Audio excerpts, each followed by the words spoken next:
Élisée Allah qui m'a cité, Akoucha qui n'a moi cité. Donc on est encore dans le et c'était un jeune enfant pour nous ressusciter. La nudité est une malédiction dans les Écritures.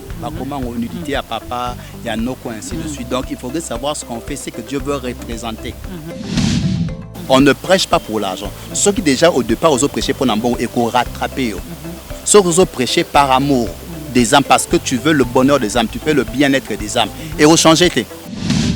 Donc ceux qui serviteurs de Dieu, il faut coucher na yo pour na vine bonga azandoki, c'est de la sorcellerie.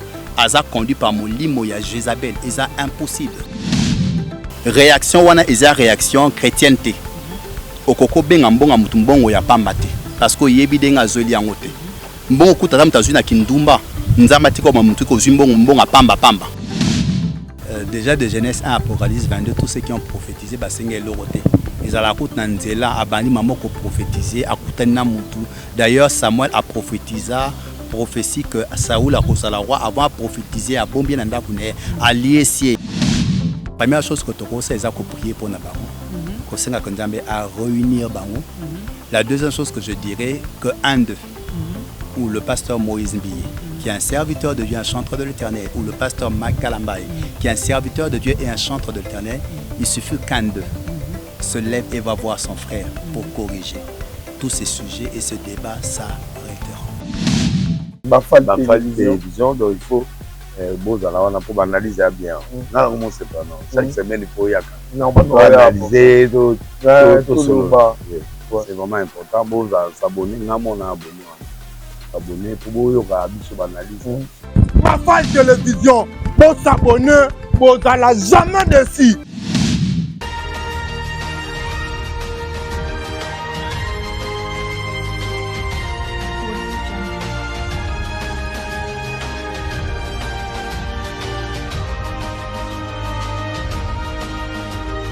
Merci Nabino Nyonso bozolanda télévision Nabino ya biso bafal télé. Alors côté Nyonso bozali na monde, tobi ki eza monde entier zolanda biso, to pesbino ba bonjour, ba bonsoir na ba ozwa biso, quelle que soit heure oyo bozwa biso na côté bozali.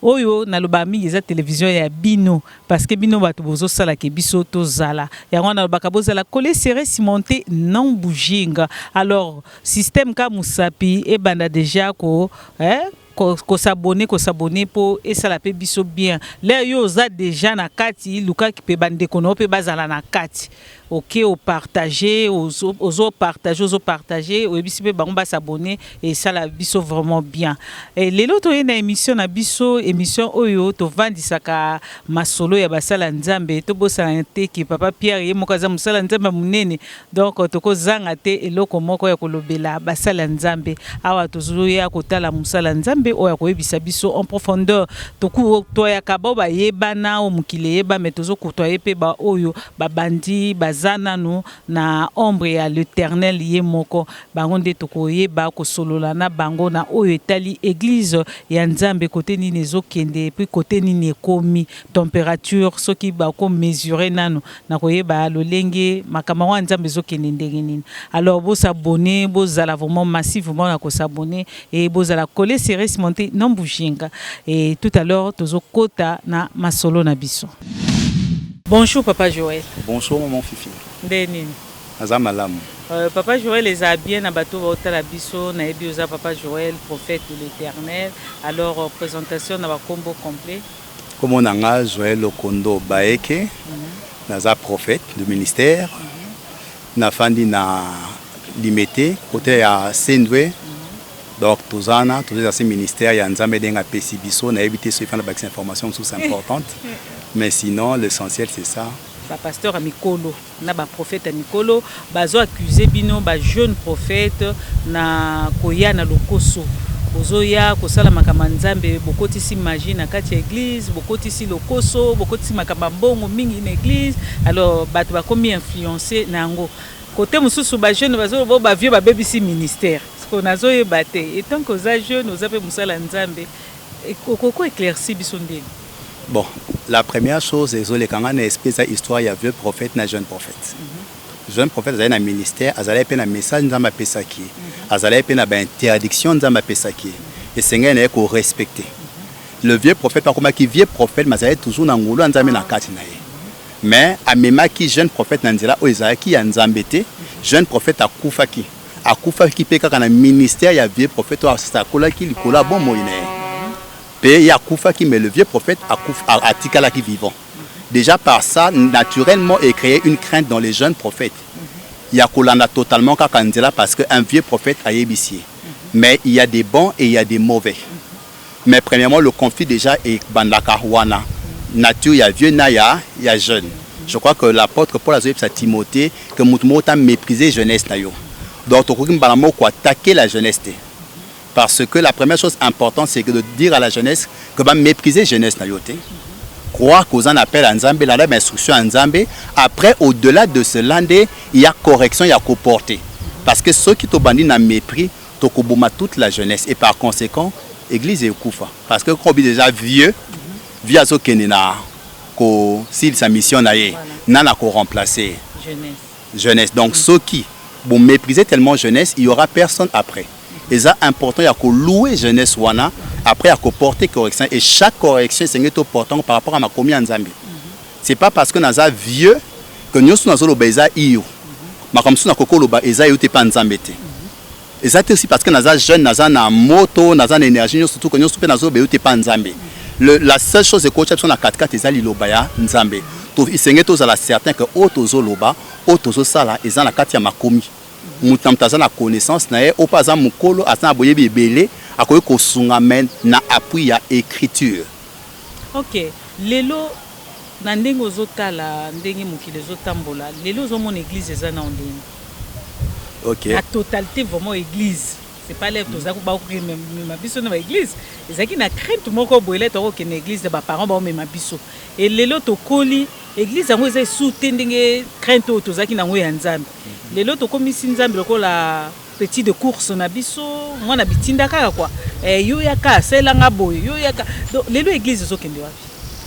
Déjà ceux qui totangi ba prophétie Yesu yo mo atika ki avoir kende na Matthieu, na suka ba chapitre Matthieu.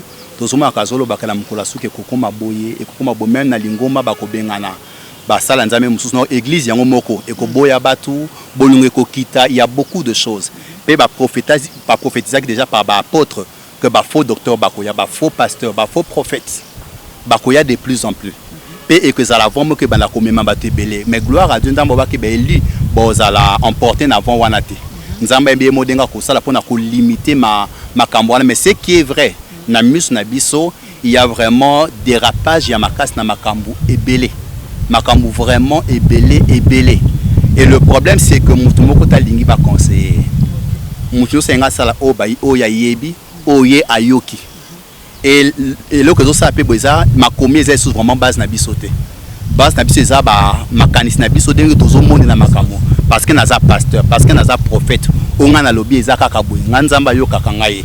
Et toutes ces choses, elles ont emporté les chrétiens béré basili.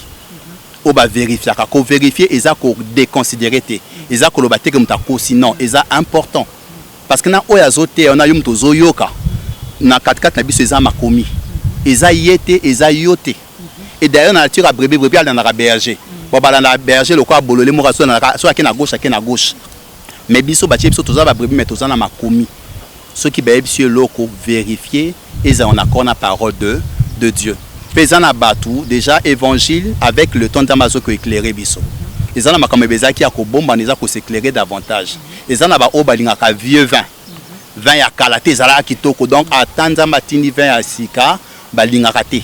Yesu mo prévenir ba pharisien que vin ya sika ezoya outre neuve et ko zala makambo ya sika et ko sala madenge mususu. Alors maintenant le problème c'est que l'homme a lingaka facilement ko changer té muta ko kara changement té et si un message na boizalaka bien yango pesa bloqué zo créaka beaucoup de guerres beaucoup de conflits et tolingi ko vérifier té ceux qui au changement walinga mema est-ce que ça na makomi totozo réagir kaka juste ko réagir parce qu'on a yé zalaka boye mais oyo yé bien sous batunyo l'accent na Bible eza té mais il y a un grand dérapage. Il est vraiment temps qu'il y ait des personnes babandako ramener les gens dans les Écritures. Que tout ça en tant que serviteur de Dieu, on a commis une parole de Dieu et on est serviteur de Dieu. Nous utilisons la parole de Dieu. Alors, Lélo, pasteur et belé, Na ok meng na ba pasteur makoza prophète mais to ok na ba pasteur pour to message ko benga ta prophète to benga ka pasteur. Alors ba prophète ça ba pasteur ba sala nzambe to kende to lo ba ka ba sala nzambe belé lelo bazo minimiser ba bandimi. Et comment la bandimi a intérêt ndimi oyo aza na mbongo au moins musala nzambe aza na prière oyo azo sambela pona mundimi wana mundimi aza na mbongo te eza pe na genre ya prière bon elo nini sala ndenge wana tonki boza basala nzambe bon wana eza na kati ya batu eza na ba convoitise de la chair, convoitise des yeux, na orgueil de la vie. Ba convoitise eza na kati ya batu oyeba te yo kanisa mutazo prier parce que azana bolingo ya brebiana ezande posa mbongo. Bible ezo interdit biso bolingo ya mbongo parce que bolingo ya mbongo eza racine ya tous les mots. Alors lorsque tozo linga mbongo cela est que possible sans makambe belé ba prier pour na mutu par rapport à mbongo apesité an apesaki sacrificateur et lokomoko te apesaki ate lokomoko te mais tozo mona na bakomi que sacrificateur a prié qui pone sacrificateur a prié pour naye pe makamune et kokisami apesaka sacrificateur na iloko moko te. Ah mais tika koloba makamba sacrificateur biso to landa to sana image moko na bité soki yo po mona ki yango musala nzambe na eau de la chair mama wana ayekotia 2000 francs masambwisie na miso batu koyebisa ke ba mbongo ba pauvre ozopesa mbongo ba pauvre ngai ba mbongo na kozwa ngote na kosambela ote donc il faut que nous pesa ngona ba pasteur pauvre. Donc on a déjà to ebité so to robando kindaka isu ba église biso toza mbongo te. Déjà œuvre nzambe eza mbongo te. Et d'ailleurs tant Yesu a cité qui na Isaïe 67 ans bazo présenter mission naé, il a dit la bonne nouvelle aux pauvres.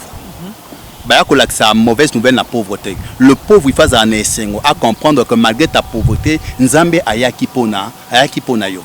Donc tu as beaucoup de solo ya maman ya koko o ya pesa ki kasoki 2 pièces d'argent ba faisait pesa ki le kamenzambe ya pesa ki ko le kabango parce que na et pas nzambe kopé ces montant tes dollars tes francs tes $100 $1000 tes pas nzambe ça pourcentage mbongo pesi ça vaut combien so na ba million na pièce $500 une église bon mononge belé mais nzamba mononge belé te parce que ça na miette mais un sous maman na pied 2000 francs bon nous ça na ngo ah c'est un problème on va pour changer problème na soit 2000 francs au pied na changer nous surtout la veuve de Sarepta c'est na loka malonga te ayebisi elito lia kangala mwana après to kufa lobby mbongo wana loko na muke mute salaki que saison sèche mobimba moi si ana mwana bazanga ke loko moko te donc penser na eza biblique te réaction wana eza réaction chrétienne te okoko benga mbonga mutu mbongo ya pamba te parce que yebi denga zoli yango te mbongo kutata mutazu na kindumba nzamba tiko mamutu ko zimbongo mbonga pamba parce que cette femme qui comment je peux dire prostituée parfait en zoaki na yote wap na mambonga musala na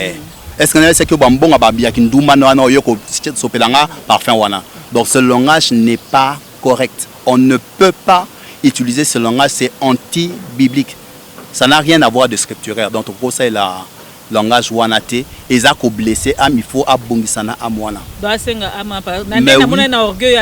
La Bible dit malheur par qui le scandale est venu. Par qui le scandale vient. So ça objet à scandale il faut bongisa soko bongisité il y a un problème. Bomoni bino moko ba pasteur ko to bozo mema biso totali to lo ba mingi yo za jeune o bandi na ministère sika eza na ba pasteur o ba vandisa ba ministère lem to ko sambela kala ba yebisa biso musique amukile eza lisumu.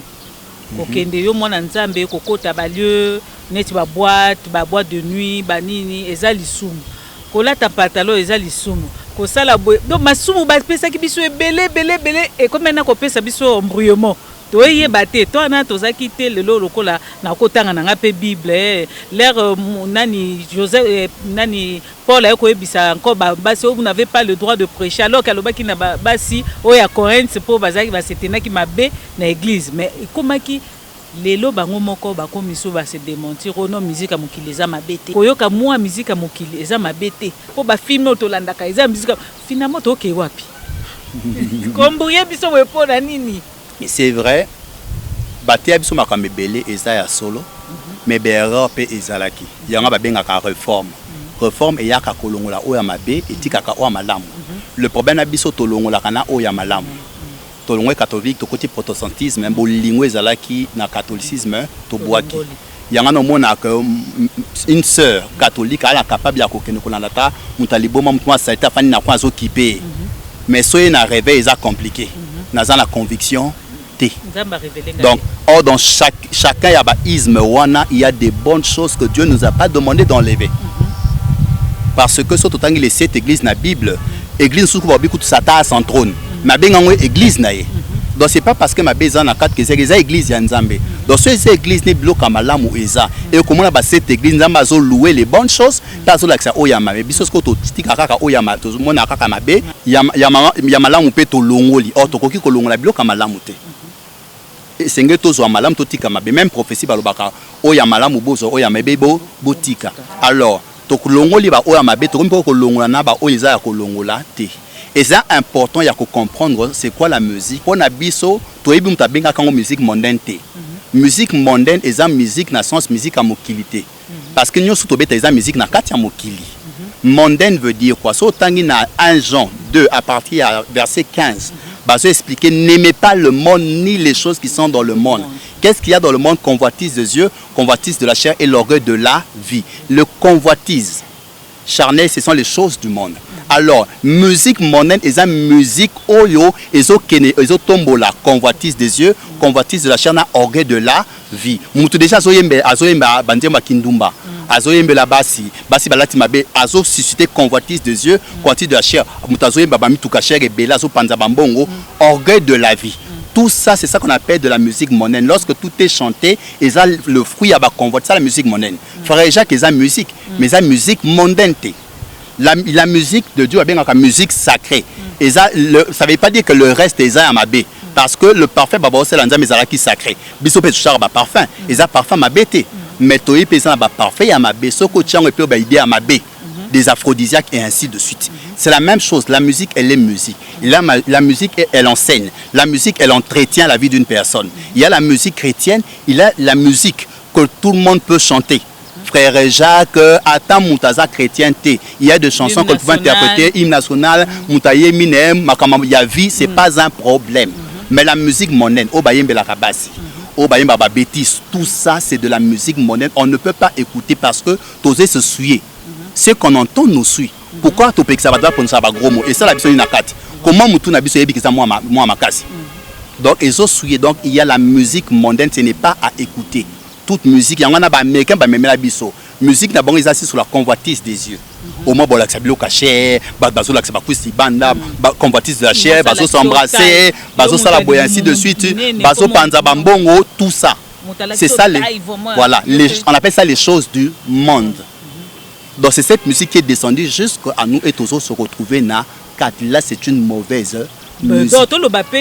Clip chrétienne musu se komi bakomola kisaba mituka banini omona nzembo ezokumisa nango vraiment nzambe te magati kombo ya Jésus na kati mais là rota la clip mituna o elinge lo banini donc so zui clip à Rihanna ou ya Beyoncé na clip à musali ya nzambe moko boye otie wana okomota la obi bon o ezaka ndenge moko ka changer ka mélodie kaka okuna ba lo ba Jésus kuna ba lo ba soki nini soki ezo dépendre pe na sujet pe ya nzembo.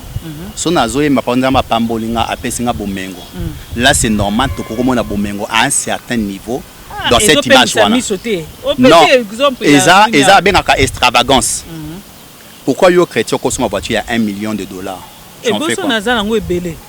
Oui, si tu as des non, moi je parle de quelqu'un, tu gagnes $100 000. Mon kangi c'est OK 1 million somme. Moi conscient que ton tu nous sentir orgueil au matayo. Ceux qui n'a que na Arabie. Ba voiture à $1 million et ça c'est normal pour na bango. Mais il y a des gens qui mettent ba mona wala que sa richesse, wala que sa la vanité. Là c'est mauvais. Il y a aussi la pensée de la chanson. Soit ça ça mo melema sang, non ça doit melema sang. Nzamba pa mona ça peut ma pambu na nzambe, mais il y a de ces chansons et ça que sont nzamba pambulinga été. Yo mo senti que nzambe par exemple aux amonene, mais kuna yo comme tukashia na sima, wana eza na rapporté. Là eza copie conforme ya biloko ya mokili. Et on a des limites, l'extravagance, c'est un partage na bisoté. On peut avoir des choses de qualité, mais la qualité, ce n'est pas l'extravagance. Les jeunes, peut-être dans le langage, il y a la Bible, la Bible, parce que tout le monde a un pasteur, Sokasa Yebani, a commis plus de 1000 et quelques, a Yebisu Batouanate, a Sambela Kaisupona Batouanate, a commis moi mitou à Kopona. Et les lobbies peut-être que s'attacher à la parole de Dieu, peut-être pour Yebani Nanouté, et l'air au Yebana, osana même dire pasteur ou condamné. Bon, déjà dès le début, on a œuvre en mobile nous années. L'apôtre Paul azolobana en Thessaloniciens à lobby totea ki bino évangile na erreur te. Totea ki pona ba posate, totea ki na erreur te, totea ki pona ça la volonté ya Nzambe. Alors totea pona volonté ya Nzambe. Dès le début tango sa ministère, ni les autres pousseurs. D'ailleurs un vrai appelé a tendance à kokima, Nzambe même tabenda kae. Un vrai appelé sans que c'est un fardeau, un poids lati. Il y a d'autres qui font juste pour le plaisir. On ne prêche pas pour l'argent. Ceux qui déjà au départ ont prêché pour l'ambon et qu'on rattraper. Ceux qui ont prêché par amour des âmes parce que tu veux le bonheur des âmes, tu veux le bien-être des âmes. Et au changer. Parce que les âmes ont poursuivre. D'ailleurs, ceux qui ont on voit il y a des aînés. Tout le monde a dit le monde parce que pour ça monter mané le bonheur il y a batunyo surtout. Mais si déjà il y a des agendas cachés. Donc, il faut mourir autant parce que Mikolo Piaka, tu bien à telle personne à copier ça, faire de fond, un super beauté, belté, mais bon, l'existant va service au front 2 heures du temps. Après, on a souk à mater à 20 minutes, après, tout mon année. Là, déjà, Titan au coma d'Icolo, ils sont déjà à côté. Et chaque homme de Dieu a eu que ton dame interpellé à Kay. Pétoye, que Anazoyo Kate, Anazoyo la poste, Anazoyo comme Miko Sate. Parce qu'il y a des serviteurs de Dieu aussi qui commencent puis après un moment à changer de là. Donc parce que Enemoko a dérouté, d'autres peut choisir Enemoko, d'autres peut comme on dit Jézabel a dérouté Moutou, mais on doit œuvrer pour na amour yaba âme. Paul a lobby les âmes malheur pour na ce qu'on a prêché évangile, azo prêché pour na volonté na été. Malheur à moi, c'est un devoir à bâtir. Si c'est un devoir, je ne fais pas ça pour l'argent. Bapa mbolinga gloire à Dieu, bapa mboli pété na yaki pour na ngote.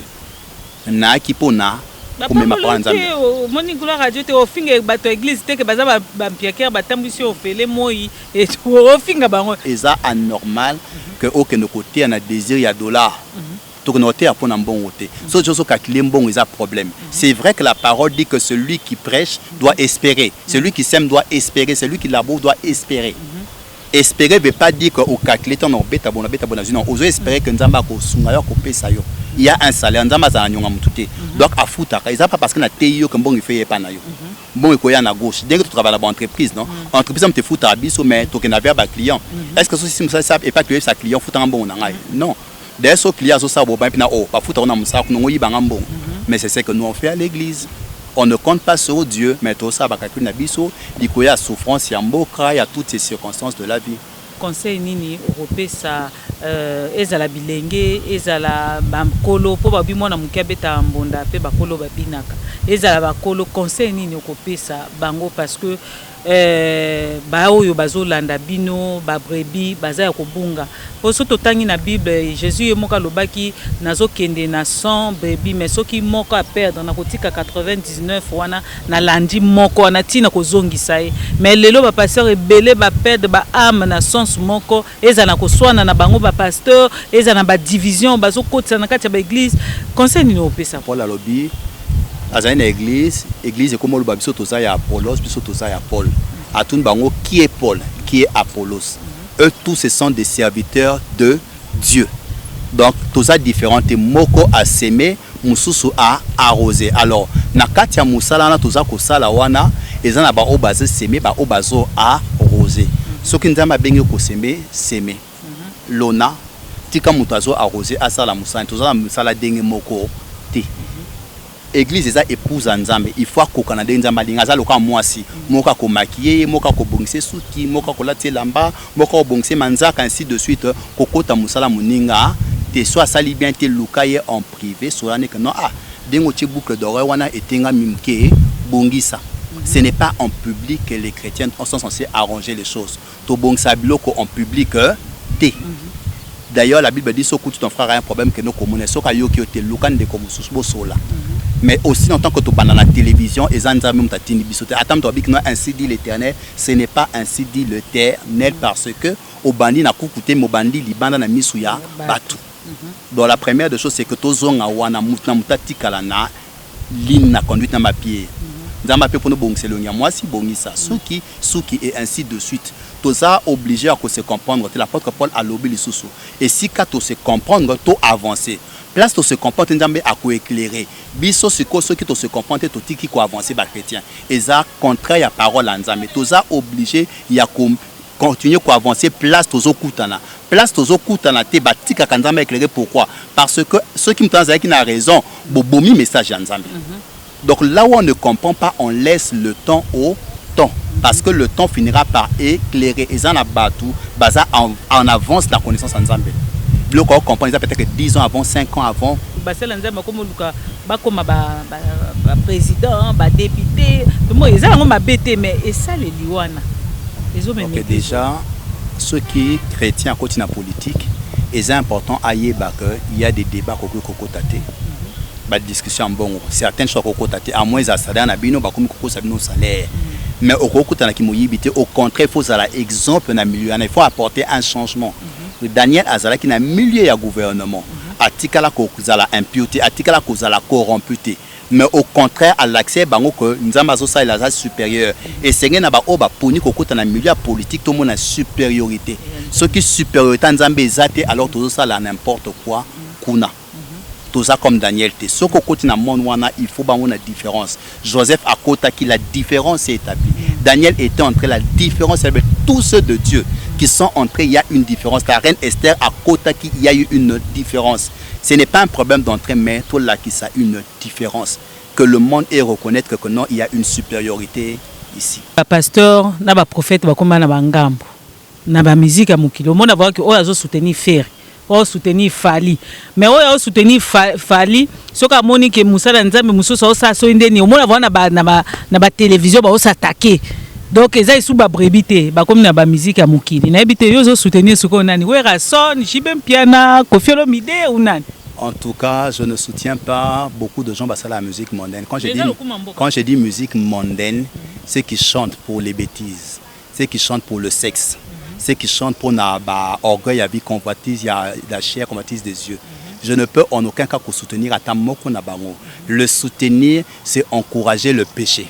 La Bible dit sauver les gens jusqu'à craindre à la robe souillée. Donc, robe n'a pas que se souiller, tu n'as pas sauver Moutou. So, il faut sauver Moutou. Non. Ce qui est OK pour na côté, oui. Ce qui est pour na camaraderie, c'est quoi le but?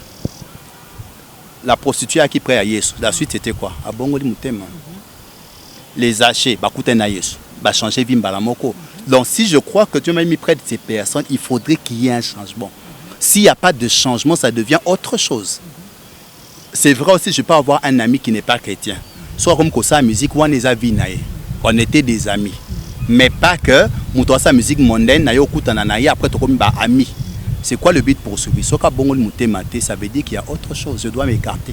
Moïse Mbi azobeta concert calamité obeta na stade de martyr. Il y a azamusala nza momentum musicien nzambe. Mais muto sa promotion eza muto sala ka ba musique ya wera, ba ya ba ferré, ya ba fali, ba tu bosa la promotion na. Non, il y a une différence, je ne sais pas quelle on promouvoir, mais il y a des entreprises de publicité, de production. Ce n'est pas chrétien, ils ont païenté. Ils ont juste comme ça va faire, il y a qui parle de musique. Non, on est une entreprise. Baza loko la biso to ba journaliste boetozo loba to yebani et au mona muto na loba mingi aza porte-parole te ou aza na maison moko boete non aza wana kaka so makamba we réseau ya faire réseau le kazo kumisa affaire azo kumisa na affaire donc loko la za na mo impact za na nini yo zui esko akumisa makambo na. Bon, si c'est totalement quelqu'un qui est lié à ces personnes, je dirais non. C'est ça, Mouteza mission à la porte-parole. Aza chrétien, mais il sait jouer le rôle de porte-parole, il peut jouer dans tous les deux sens. Mais ceux qui peinent à totalement liés à ces personnes, je ne peux pas l'utiliser parce que, comment je peux dire, je suis en train de faire tomber certaines bases indirectement. Parce que Moutazo met ma nouvelle n'angaye aza pas une très bonne image. Donc on met ma nouvelle, Moutazo aye bon makana oh Moutawera. Donc nazo limiter même le changement. Attends un peu différent. Donc il est important de savoir qui prendre et qui ne pas prendre. S'il est totalement détaché, c'est bon. Exemple Moussa Naza porte-parole simplement, c'est bon. Mais ceux qui sont totalement liés à ce monde-là, je dirais non. Et le lot moi ba guerre eza entre biso basala nzambe. Au mona Moïse Mbi ya obetane na mai awa. Mike Kalamba ya obeta na juillet. Mais bazo yo kanate. Et pourtant moi ka obeta stade a obeta avant. Moi ka obeta pe stade a obeta pe après. Mais ça pona le coup nzambe po ba sangisa bandime tout mais et comme polémique moko na ebité même na nzambe moko s'étonner obi oh baza bana na ngai o to ndenge nini po polémique wana ezo sala mais biso bato to lingaka bango ezo sala biso mabe biso bato yoka ka banzembo na bango et comme ça biso mabe to bi oh to se tromper na banzembo nzambe ondeni donc comme banzembo mokili po polémique bango ba ça les polémique ya faire na falipo. OK. Déjà, c'est qui est sûr que la population est entraînée à les serviteurs de Dieu les chantent dans plusieurs directions. Deux fois, ça n'a rien à voir avec eux-mêmes. Mais ce qui est sûr, lorsque moi, je remarque qu'on a un souci avec mon frère et ça commence à toucher tout le monde. Je veux chercher mon frère, on arrange et on a la capacité d'arrêter cela. Il n'y a rien qui m'empêche d'aller voir mon frère, parler avec lui, qu'on arrête tous les ongas normal. Parce qu'il y a ça. Allons, on se voit, on parle.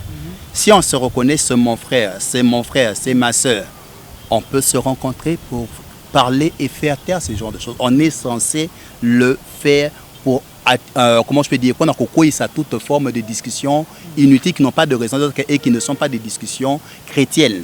Ça ne donne pas une très bonne image de nous chrétiens en tant que serviteurs de Dieu, chantres de l'Éternel.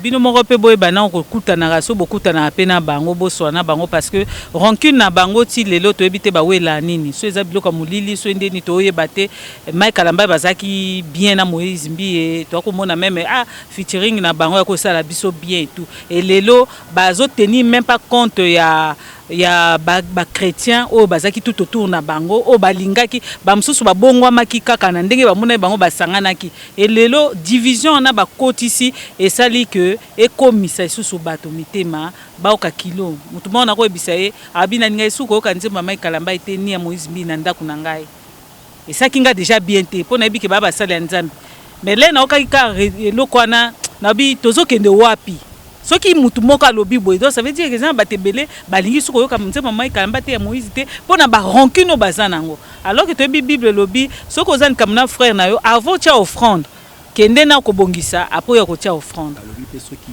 oyo ki pe mutazana likamu na yo kende non ko tia offrande kende non ko bongisa après ya ko tia offrande mais ya bango eza nini et comme ko sala biso mabe to ebate soki eza ka nzambo bango akela sena mabele ba oluwe to eza nzambe mususu.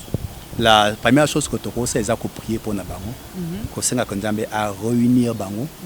La deuxième chose que je dirais que un d'eux, ou le pasteur Moïse Mbie, qui est un serviteur de Dieu, un chantre de l'Éternel, ou le pasteur Mike Kalamba, qui est un serviteur de Dieu et un chantre de l'Éternel, il suffit qu'un d'eux se lève et va voir son frère pour corriger tous ces sujets et ce débat s'arrêtera.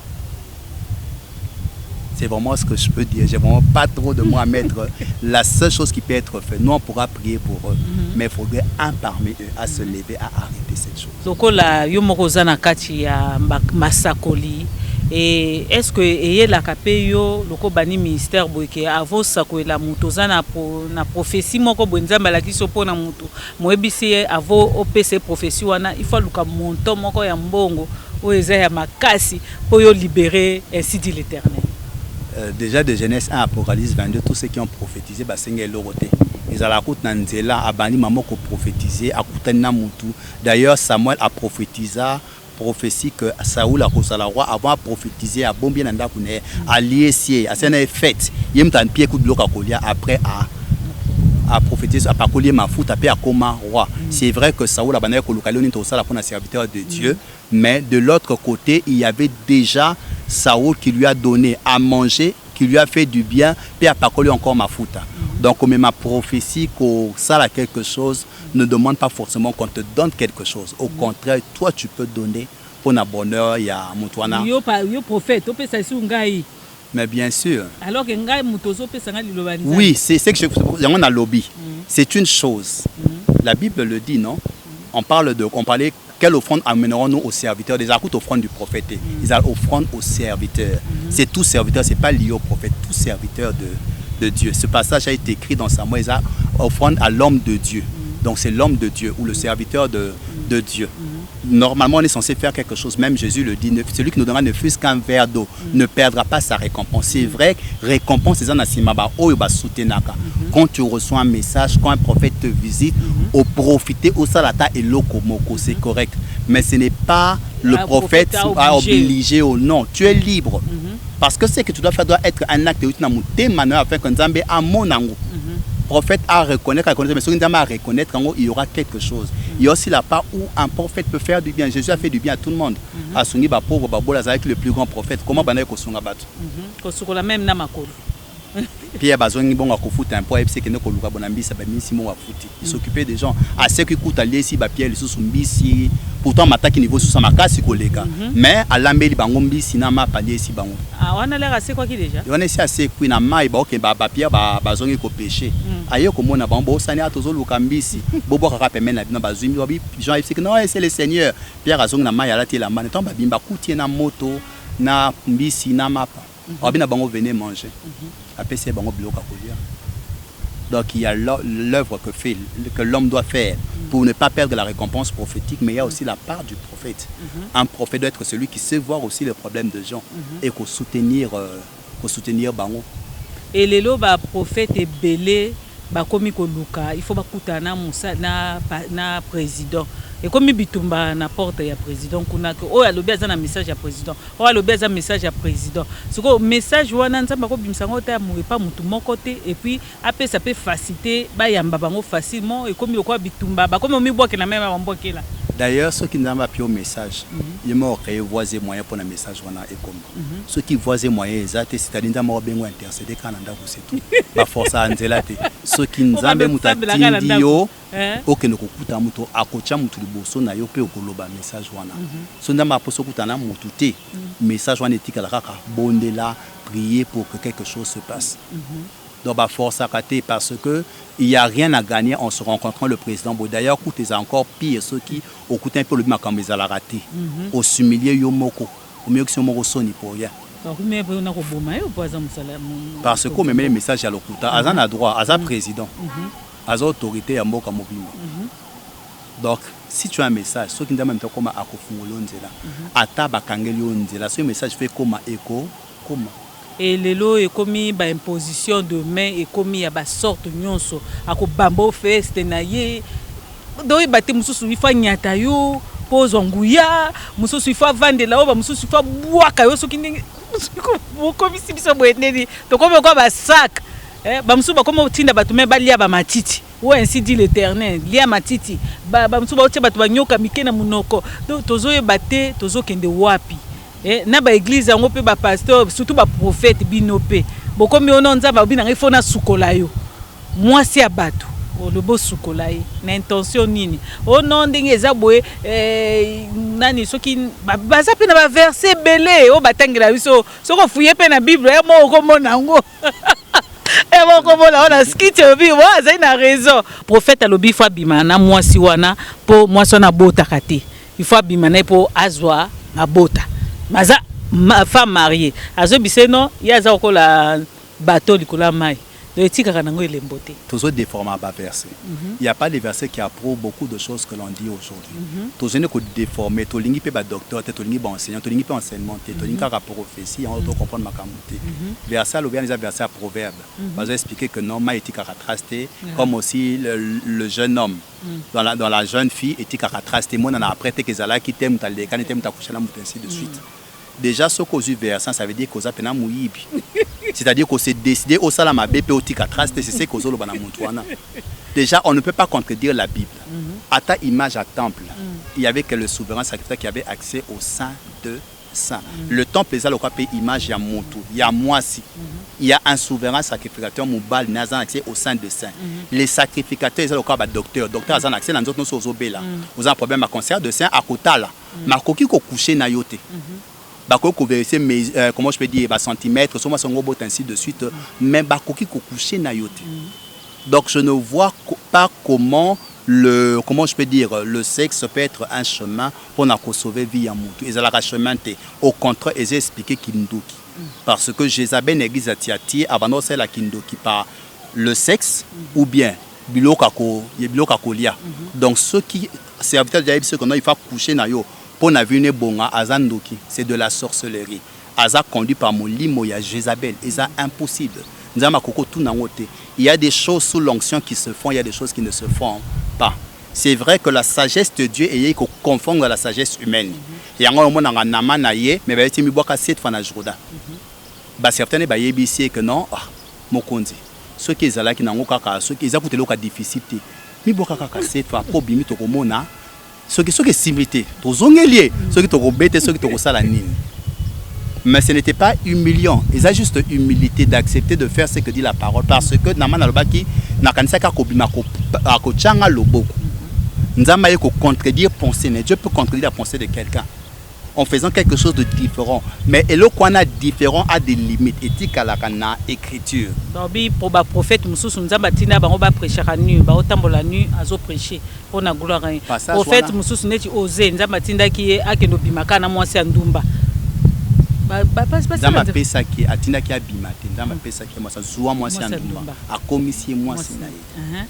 Mais à s'approcher de la à s'approcher non avec mutakala te nzamba bana copier ba message expliquer des messages par exemple c'est télémanu azo expliquer makam bon avec te kakenda qui ko prophétiser devant foule la batu ni pas ba commis oui ni makenda qui était devant foule la bata télém si denge ba jenga bana ko bima peuple de Dieu écoutez-moi et ainsi de suite mutakala musala nzambe mutaloba ki na bisongo la nudité wana c'est écrit mais c'est pas kakenda qui devant la la télé ainsi dit l'Éternel, et ainsi de suite. Et d'ailleurs, comment je peux dire, la nudité est une malédiction dans les Écritures. Comment on nudité à papa, il y a no quoi ainsi de suite. Donc il faudrait savoir ce qu'on fait, c'est que Dieu veut représenter. Dieu peut représenter la malédiction d'un peuple. Le Christ a été pendu nu à la croix. Bien que ça va là, c'est moi et ça symbole l'image, il y a malédiction. Il y a des choses qui sont symboliques. Comme ça, tu disais qui n'ont rien à voir. C'était des symboles bien précis. Tous en a besoin d'utiliser des symboles de côté éthiquement dans l'Ancien Testament ou bien qui représentaient quelque chose. Donc on doit savoir se tenir dans les limites. Il faut plutôt dissocier l'Ancien Testament du Nouveau Testament. Comprendre que les mages ont trouvé la lumière dans le Nouveau Testament depuis une nouvelle alliance. Donc on doit savoir ce qui est faisable et ce qui n'est pas faisable. Élisée, Allah est là qui m'a cité, Akusha qui n'a moi cité. Donc on est encore dans le bruit et c'était un jeune enfant pour nous ressusciter. Moutana est vivant. Si on a un passage, on a dengue. Alors pour nous ressusciter ça, na nyonso tolobi et na ndenge église ozokende ba peuple de Dieu baza blessé. O bazo yeba isute église nini akende. Za bat musu baba na maona église na ndako. Azana baptême ayebi nzambe ma ba église okendo sambela te po na babuzobe komi na ba église conseil ni opesa batandi. Bon, le conseil que je donnerai à tout chrétien, la première des choses, rassure-toi que bon la mutema que vous recevez Saint-Esprit. La deuxième des choses, vous en la Bible. Sous en place à Kokenete, font la Bible nzambe a enseigné. La troisième des choses, reconnaître que nzamba sala 5 ministères. Nzamba sala 5 églises, sala 5 ministères. Donc les 5 ministères, c'est que profiter nango. Les 5 ministères ça quand l'église au Kendakate. Il y a bloqué les autres parce que aux candidats quand l'église aux ala qui wana non. Tant au la télévision au sont akamuté mané sengyo landa mututel. Écoute à la télévision, c'est bien moi quelque part nzamba convaincre Kendeko yoka. Jusqu'à ce que nzamba convaincre d'une église. Tu n'as pas une église, tu ne sens pas Kokendete pour continuer qu'on se blesser. Mais profite des bons moments de prière, profite de réunions au senti kokuki Kokende. Et aussi, il n'y a pas de serviteur parfait. Tikala place na maebisio tikala. Pe longo place na maebisio longo parce que personne na maebisio muta longo bat balongo raté. Sondamba bitikala bat bandi ko longo. Donc c'est très très important. Mais tous à la rassurer que œuvre nzambe akoko misango tinaso. Ba obo sakana œuvre nzambe, il arrive le temps et le temps est déjà là nzambo banda ko longo la bango. Dieu va envoyer des personnes simplement avec la même parole. Ba kocha ordre. Puis tous les mensonges, Dieu va laver les serviteurs de Dieu dans ce pays. À nettoyer parce que ceux qui le peuple comme au sentir saleté ça macasse. C'est-à-dire que les amours qu'on a nettoyé et Dieu va nettoyer les serviteurs. Qu'on nettoie les akaka kobomaté. Les akaka des gens qui emmènent des messages pour comprendre que oh abunga, oh azay sous sa parole te, on zamba écarté parce qu'il y a un nouveau vent qui doit souffler et kobongi ça. Beaucoup de choses doivent au bazar blessé en babangate. Il y a un vent qui souffle et qu'il y a penser pour changer l'atmosphère. Alors pour Nabino Basala Nzambe, na ya lokuta na ya malamu conseil ni nokopesa. L'apôtre Paul a lobby batu baté Nzambe yaka l'évangile par envie. Mais toutefois Christ n'est pas moins prêché. il y a des gens qui sont bon l'important comme ils sont les obima. Atazana rotengama. Tika comme ils sont les disent comment ils sont les otengama. Prier pour la musique. Si on a un long la colonne, si on a tiki, il y a un intérêt parce qu'il faudrait aussi que ba opena ba sala nzambe ba monana. Donc il faudrait que les gens soient éprouvés. Pour la peine mundimo yeba pena que sur Rolanda muta bien, il y a des épreuves. La pas que pas bien azotika Éphèse, mais ba lourd avisseur boya. Et ça la épreuve pour la peine ba o baza nzambe ba monana.